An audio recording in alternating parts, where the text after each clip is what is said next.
Hello welcome दोस्तों, आइए ज्ञान भाई दिख रहे हैं आप। मैं रवि कुमार एक बार फिर से नई वीडियो में हाजिर हूँ। दोस्तों आज की ये कहानी है एक लड़की की जिसने 10th में 97% अचीव किया, लेकिन 12th के प्री बोर्ड एग्ज़ाम में 13 नंबर लाने के बाद वो फेल हो जाती है।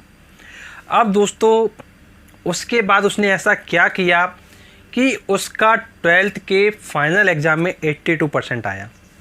दोस्तों ये वीडियो बहुत ज़्यादा आपको इंस्पायर करेगा, बहुत ज़्यादा चीज़ें आपको सिखाएगा, तो इस वीडियो को आप पूरा ज़रूर देखिए। दोस्तों बिल्कुल जेन्युइन रियल स्टोरी है, तो इसको आप पूरा ज़रूर देखिए। दोस्तों कहानी यहाँ पर शुरू होती है कि जो वो लड़की तैयारी करती थी वो तैयारी करती थी नीट की। अब नीट का प्रिपरेशन करते समय उसके साथ 12th का बोर्ड भी था। अब 12th के बोर्ड में भी उसको तैयारी करना था और नीट का भी तैयारी करना था, तो उसने मेन फोकस क्या किया, नीट पर कर डाला, जिसके चलते जो 12th में डेरिवेशंस आने थे, डेफिनेशंस आनी थी, क्वेश्चंस आने थे, तो उसके प्री बोर्ड में फिजिक्स में केवल 13 नंबर आए और वो प्री बोर्ड में फेल हो गई। दोस्तों उसके माँ बाप ने बताया कि मेरी बेटी के 10th में 97% आए थे, लेकिन पता नहीं ऐसा क्या हुआ, क्या इसने पढ़ा कि इसके केवल प्री बोर्ड में 13 नंबर आए हुए हैं फिजिक्स में और ये फेल हो गई। दोस्तों टीचर ने ये बात सुनी और टीचर के समझ में आया कि मतलब क्या प्रॉब्लम हो रही है। दोस्तों जब बच्चा तैयारी कर रहा था तो मेन फोकस उसका नीट था, जिसके चलते उसने 12th पर फोकस नहीं किया। दोस्तों नीट में प्रिपरेशन करते समय काफ़ी ज़्यादा पैसा लग जाता है माँ बाप का, जिसके चलते बच्चा भी सोचता है कि चलो हम नीट पे ही फोकस करें, और वो 12th पे फोकस करना भूल जाता है, जिसके चलते उसका जो रिजल्ट है वो गड़बड़ा गया। प्री बोर्ड में 13 नंबर आए और वो फेल हो गई। अब दोस्तों बात यहाँ पर यह आती है कि जब वो प्री बोर्ड में फेल हो गई, दिसंबर में प्री बोर्ड था, प्री बोर्ड में जब वो फेल हो गई तो फिर उसने जनवरी और फरवरी में ऐसा क्या कर डाला कि मार्च में उसने पेपर दिया और रिजल्ट काफ़ी अच्छा आया। 82% 12th में उसने अचीव किया। तो क्या किया ऐसा? दोस्तों जब टीचर ने देखा कि जो वो पढ़ाई कर रही है, तो वो पढ़ाई कर रही है इररेलेवेंट टॉपिक, मतलब जो टॉपिक उसको नीट में पढ़ाए हुए थे वो उस टॉपिक के अकॉर्डिंग वो कुछ डेरिवेशंस वगैरह को कर पा रही थी। लेकिन दोस्तों जो 12th में जो आपका प्रोसेस होता है डेरिवेशंस करने का, जो 12th में बुक चलती है उसके अकॉर्डिंग होता है। दोस्तों बेसिकली उसका जो चल रहा था वो था NCERT पैटर्न, क्योंकि उसको CBSE बोर्ड था, तो NCERT पैटर्न के अकॉर्डिंग वो प्रिपरेशन नहीं कर रही थी, तो उसको करना चाहिए था NCERT पैटर्न के अकॉर्डिंग। तो उसको टीचर ने NCERT पैटर्न के अकॉर्डिंग तैयारी कराना शुरू किया। जब दोस्तों NCERT पैटर्न के अकॉर्डिंग तैयारी करवाना शुरू किया, और उसमें एक्चुअली प्रॉब्लम ये थी कि मतलब टाइम केवल 2 मंथ था और उन 2 महीनों में कुछ ऐसे तैयारी करना था कि उसका रिजल्ट अच्छा आए। तो दोस्तों जब जो बच्चा नीट की तैयारी करता है उसकी एक पॉजिटिव साइड ये होती है कि उसको न्यूमेरिकल्स में प्रॉब्लम नहीं होती है। तो वही चीज़ उस लड़की के साथ भी था, उसको न्यूमेरिकल में कोई भी प्रॉब्लम नहीं होती थी। मेन फोकस अब यहाँ पर आ रहा था थ्योरी का। तो थ्योरी को टीचर ने पढ़ाना शुरू किया, थ्योरी के जो डेरिवेशंस थे उनको करवाना शुरू किया, कैसे करना है। और दोस्तों वीक में एक टेस्ट लेना शुरू किया।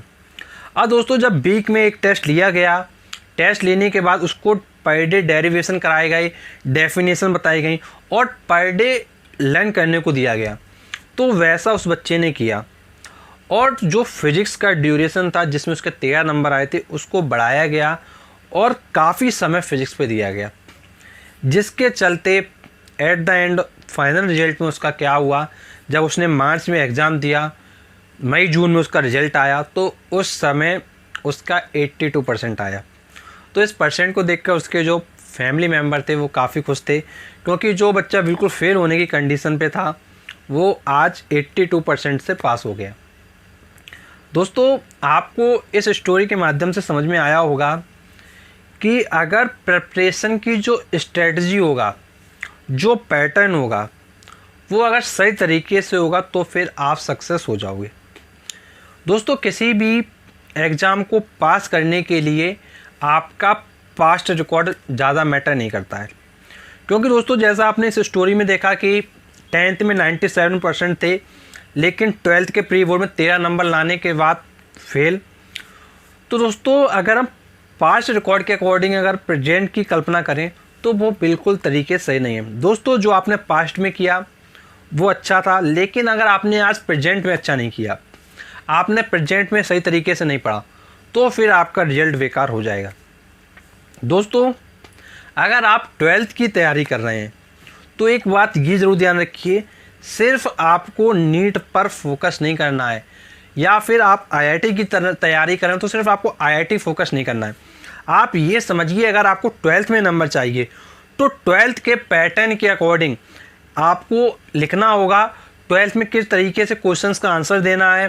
दोस्तों कुछ क्वेश्चंस ऐसे होते हैं, जैसे मान लीजिए मैं आपको बताना चाहूँगा कि आपसे मान लीजिए कोई क्वेश्चन पूछा गया, उसका आंसर यस और नो में होता है, लेकिन दोस्तों अगर आप बोर्ड एग्ज़ाम में दे रहे हैं आंसर तो दोस्तों उसको लाइन के फॉर्म में देंगे, एक लाइन में आंसर देंगे। ये नहीं कि आपने केवल यस नो लिख के चले आए, क्योंकि दोस्तों जो नीट एग्ज़ाम होता है, IIT एग्ज़ाम होता है, उसमें क्या होता है, उसमें केवल आपको टिक करना होता है, तो उसमें केवल आपको यस नो में चलता है। लेकिन दोस्तों जो बोर्ड का एग्ज़ाम होता है उसमें यस नो में नहीं चलता, उसमें प्रॉपर पैटर्न के अकॉर्डिंग लिखना पड़ता है। अगर आप प्रॉपर पैटर्न के अकॉर्डिंग नहीं लिखेंगे तो जो आपका स्कोर है वो काफ़ी कम रह जाएगा। दोस्तों यदि आपकी कोई प्रॉब्लम है जो आप पूछना चाहते हैं तो दोस्तों कमेंट बॉक्स में कमेंट करके पूछ सकते हैं, हम उसका आपको बहुत ही जल्द रिप्लाई कर देंगे। और दोस्तों एक हमारा फेसबुक पेज है आइए ज्ञान बढ़ाएं ऑनलाइन लर्निंग वीडियोस, तो दोस्तों इस फेसबुक पेज को आप लाइक कर लें। दोस्तों लिंक डिस्क्रिप्शन बॉक्स में मिलेगा और साथ ही साथ लिंक अबाउट सेक्शन में मिलेगा, क्योंकि दोस्तों इस पेज पर हम आपके लिए इंपॉर्टेंट वीडियोस के लिंक और काफ़ी इंपॉर्टेंट इन्फॉर्मेशन आपके लिए लाते रहते हैं। दोस्तों इस वीडियो की समाप्ति करने से पहले मैं आपको इस वीडियो के माध्यम से कुछ बातें और शेयर करना चाहूँगा कि दोस्तों जब भी आप अपना 12th का एग्ज़ाम दें तो आपको सबसे पहले 12th का प्रिपरेशन का एग्ज़ाम का पैटर्न समझना पड़ेगा और उस सब्जेक्ट में किस टॉपिक का कितना वेटेज है ये समझना पड़ेगा। और दोस्तों जिन टॉपिक का ज़्यादा वेटेज है उनको बहुत अच्छे से तैयार करना है, क्योंकि वो आपके स्कोर को एनहेंस करेंगे, स्कोर को आपके बढ़ाएंगे। तो उन टॉपिक्स पे बहुत ज़्यादा अच्छे से फोकस करना है।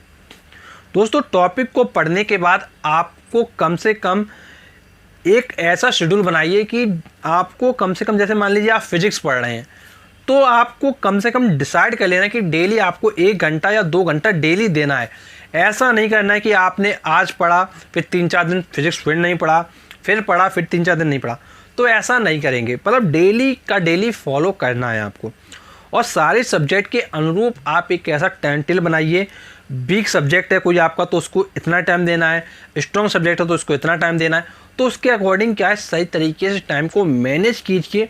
क्योंकि दोस्तों हर बच्चे के जो वीक पॉइंट्स होते हैं वो अलग अलग होते हैं और स्ट्रॉन्ग पॉइंट्स अलग अलग होते हैं।